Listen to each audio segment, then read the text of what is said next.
Hello बच्चों, let's see this question. This question says the length of the resistance wire increased by 10%. What is the corresponding change in the resistance of the wire? तो देखिए यहाँ पे आपका क्या हो रहा है कि जो कंडक्टर दे रखा है, एक वायर दे रखा है, तो उसके डायमेंशन में चेंज कर रखा है, तो उसके कोरस्पॉन्डिंग अपने को रेजिस्टेंस में चेंज बताना है। तो पहले की कॉन्सेप्ट लिखे, की कॉन्सेप्ट आपके पास। तो की कॉन्सेप्ट क्या होगा, basically variation of resistance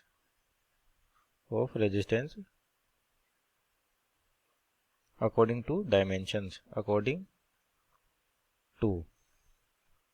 dimension कह सकते हैं, ज्योमेट्री कह सकते हैं, डायमेंशन ऑफ कंडक्टर।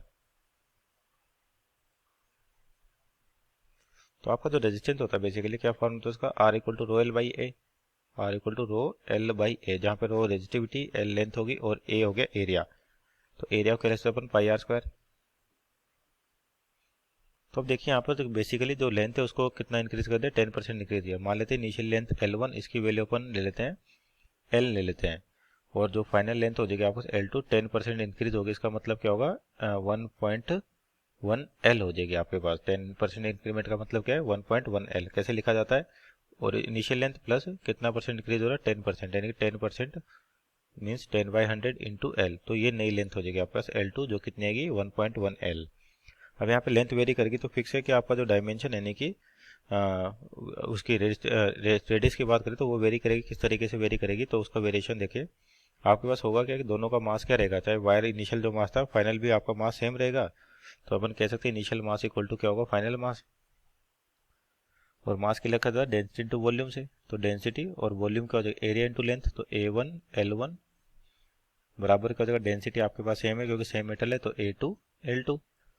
तो यहाँ से L रो तो कैंसिल आउट हो गया, और एरिया को लिख सकते हैं पाई R1 स्क्वायर। तो पाई R1 स्क्वायर इंटू L1, जिसको अपने L माना है, बराबर पाई R2 स्क्वायर L2 की वैल्यू कितनी, 1.1 L है। तो आपके पास क्या हो रहा है, यहाँ से पाई भी कैंसिल आउट हो गया और L से L भी कैंसिल आउट हो गया।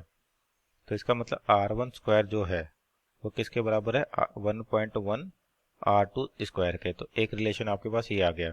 सपोज करिए इक्वेशन नंबर 1 कहें इसको, तो देखिए इसके कोरस्पॉन्डिंग रेजिस्टेंस लिखे अपन। तो आपका R1 तो कितना था, रो L1, उसको L माना था अपन ने, upon A pi R1 square. तो आपका R2 कितना हो जाएगा, रो L2 upon pi R2 square. तो दोनों का रेशियो ले अपन R2 बाई R1,